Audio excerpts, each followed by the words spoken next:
କିଛି କହିବାର ନାହିଁ ଆକ୍ଚୁଆଲି ତାଙ୍କ ମୃତ୍ୟୁକୁ ଏତେ ମୁଁ କିଛି କହିପାରୁନି। ମୁଁ ଏତେ କ'ଣ କହିବି? ଗୀତ ତ ଭିନ୍ନ କଥା, ଗୀତରେ ତ ସାରା ଓଡ଼ିଶା ତାକୁ ଜାଣିଛି, କିନ୍ତୁ ବ୍ୟକ୍ତିଗତ ଭାବରେ ମୋ ପାଇଁ ସେ ଯାହା ମୁଁ ହିଁ ଜାଣିଛି, ମୋର ସଂଘର୍ଷରେ, ମୋର ବିଫଳତାରେ, ମୋର ସଫଳତାରେ ସବୁବେଳେ ଥିଲେ ପ୍ରଣ ଭାଇ। ବଡ଼ ପୁଅ ବୋଲି ମୁଁ ଯାହାର କହିଛନ୍ତି ମୋତେ, କିନ୍ତୁ ବ୍ୟକ୍ତିଗତ ଭାବରେ ମୋ ପାଇଁ ଅପୂରଣୀୟ କ୍ଷତି। ଆପଣ ଅନେକ ରିସର୍ଚ୍ଚ କରନ୍ତି, କେବେ ପ୍ରଣବ ଦାଙ୍କୁ ନେଇ ରିସର୍ଚ୍ଚ କରିଥିଲେ କି? ମୁଁ ମୋର ଆରମ୍ଭ ସେଠୁ, ମୋତେ ବାଟ ସେ ଦେଖେଇଥିଲେ। ଏ ରିସର୍ଚ୍ଚ କରିବାର, ଗବେଷଣା କରିବାର ମାର୍ଗ ମୋତେ ଦୁଇ ଜଣ ହିଁ ଦେଖେଇଛନ୍ତି, କହିବାରେ କିଛି ଦ୍ୱିଧା ନାହିଁ। ଜଣେ ଚାଲିଗଲେଣି, ଆଉ ଜଣେ ଏବେ ଅଛନ୍ତି, ଏବେ ଚାଲିଗଲେ, ଅକ୍ଷୟ ମହାନ୍ତି ଆଉ ପ୍ରଣବ ପଟ୍ଟନାୟକ। କେମିତି ରିସର୍ଚ୍ଚ କରିବାକୁ ହୁଏ, ଗୀତକୁ କେମିତି ଜାଣିବାକୁ ହୁଏ, ଗୀତକୁ କେମିତି ଚିହ୍ନିବାକୁ ହୁଏ, ଗୀତକୁ କେମିତି ଜୀବନ ଦେଇ ଭଲ ପାଇବାକୁ ହୁଏ, ଦି ଜଣ ମୋତେ ଶିଖେଇଥିଲେ।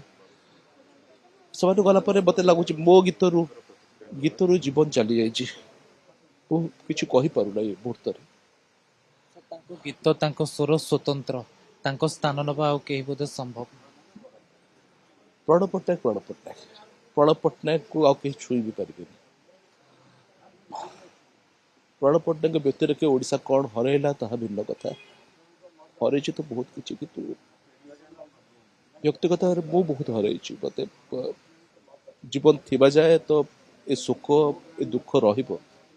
କିନ୍ତୁ ଗୋଟିଏ ଜିନିଷ ପ୍ରଣବ ଭାଇ କହିଥିଲେ ସବୁବେଳେ, ଯେ ଯେଉଁମାନେ ଚାଲିଯାଆନ୍ତି ନା, ବେଶୀ ଲୁହ ଝରେଇଲେ, ବେଶୀ ଦୁଃଖ କଲେ କିଛି ହୁଏନି। ହୁଏତ ତାଙ୍କ ସହ ବିତେଇଥିବା ସମ୍ପର୍କ, ତାଙ୍କ ସହ ବିତେଇଥିବା ଜୀବନ, ତାଙ୍କ ସହ ବିତେଇଥିବା ସ୍ମୃତି ହେଇକି ସେ ରହିବେ।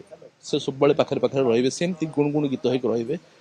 ଖାଲି ଫରକ ଏତିକି, ଆମେ ତାଙ୍କୁ ଦେଖିପାରିବାନି, କିନ୍ତୁ ପ୍ରତି ମୁହୂର୍ତ୍ତରେ ପ୍ରଣବ ଭାଇକୁ ଅନୁଭବ କରିହବ।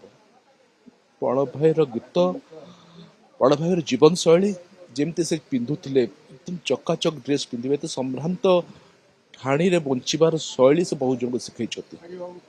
କେବଳ ଗୀତ ନୁହଁ, ଜୀବନକୁ ଚିହ୍ନିବାର ବାଟ ବି ସେ ଦେଖେଇଥିଲେ।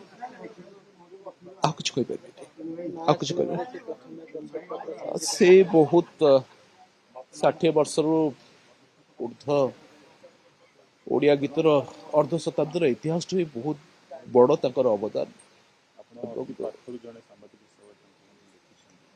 ସାମ୍ବାଦିକ ତ ବିଶେଷ ନୁହଁ, ମୁଁ ତାଙ୍କର, ମୋର ବ୍ୟକ୍ତିଗତ ଅନୁଭବ ବହୁତ ବେଶୀ ଥିଲା ତାଙ୍କ ସାଙ୍ଗରେ। ଏଣୁ ବହୁତ କିଛି କଥା ଅଛି ଯାହା କହିହେବ ନାହିଁ, ସେଟା ମୁଁ ନିଜ ଭିତରେ ହିଁ ରହୁ। ତାଙ୍କର ଭଲ ପାଇବା, ତାଙ୍କର ସ୍ନେହ, ତାଙ୍କର ଶ୍ରଦ୍ଧା, କିନ୍ତୁ ତାଙ୍କର ଗାୟନ ଶୈଳୀ ଯାହା ଥିଲା, ଯୋଉଠି ସେ ତାର ସପ୍ତକୁ ଛୁଇଁକି ଆରୋହକୁ ଯାଇକି ପୁଣି ଆରୋହରୁ ଅବରୋହ ଖସିବା, ପୁଣି ଆରୋହକୁ ଯିବା, ଏବଂ ଗୀତରେ ଯୋଉ ଲୟ ଯାହା କହନ୍ତି, ଷ୍ଟେ କରିବା, ଗୀତରେ ଯୋଉ ଷ୍ଟେ କରିବା ଯାହାକୁ ଲୟ କହନ୍ତି ବା ଠେହରାव ଯାହାକୁ କହନ୍ତି, ସେଇଟା ତାଙ୍କର ଅସମ୍ଭବ ଭାବରେ ଗଡ୍ ଗିଫ୍ଟେଡ୍। ଈଶ୍ୱର ଦତ୍ତ ନହେଲେ ଏମିତି ଗାଇ ବି ହବ ନାହିଁ। ଈଶ୍ୱରଙ୍କର କୃପା ଥିଲା ତାଙ୍କ ପ୍ରତି, ଏବଂ ଗାୟନ କ୍ଷେତ୍ରରେ ସେ ଯାହା କରିଛନ୍ତି, ମୋର ମନେ ଅଛି ଥରେ ରାଧାକୃଷ୍ଣ ମଞ୍ଜ କହିଥିଲେ ବହୁତ ଦିନ ତଳେ, ଯେତେବେଳେ ମୁଁ ରିପୋର୍ଟିଂ କରୁଥିଲି, ଯେ ଓଡ଼ିଶାରେ ଯଦି ଘରାନା କାହାର ଥାଏ, ସଙ୍ଗୀତ ତ ଘରାନା ହୁଏ ନା, ଘରାନା କାହାର ଥାଏ, ପ୍ରଣବ ପଟ୍ଟନାୟକ ଘରାନା। ଏବଂ ଆଜି ସେ ଏମିତି ଦିନରେ ଗଲେ, ଦେଖନ୍ତୁ ଆଜି ଦିନରେ ଡିବି ପୁରସ୍କାର ଯାଇଥିଲେ, ବିଖ୍ୟାତ ପ୍ରଖ୍ୟାତ ସଙ୍ଗୀତକାର। ଆଜି ଦିନରେ ଯାଇଥିଲେ ଉସ୍ତାଦ ବିସ୍ମିଲ୍ଲା ଖାଁ। ମୋତେ ଆଜି ଦିନଟି ବି ସୁର ଠିକ୍ କରିଥିଲେ ଏଇ ତାରିଖକୁ ସଙ୍ଗୀତଜ୍ଞ ମାନଙ୍କୁ ନେବା ପାଇଁ। ସେତେ ଭଲ ପାଆନ୍ତି ବୋଲି ତାଙ୍କ ପାଖରେ ଗୁଣଗୁଣ ହେବା ପାଇଁ ଈଶ୍ୱର ପ୍ରଣବ ଭାଇକୁ ନେଇଗଲେ, ଆମକୁ ନିଃସ୍ୱ କରିଦେଲେ।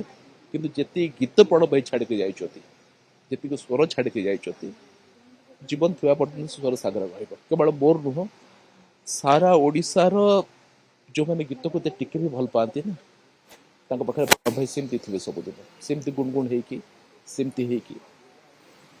ମୋର ଜଣେ ବନ୍ଧୁ କହିଥିଲେ, ପ୍ରଣବ ପଟ୍ଟନାୟକ ଗୀତ ନଈର ମାଝି, ଓଡ଼ିଆ ଗୀତ ନଈର ମାଝି। ବର୍ତ୍ତମାନ ମାଝି ନାହାନ୍ତି, ଗୀତ ନଈ ବି ଶୁଖିଲା ପଡ଼ିବ।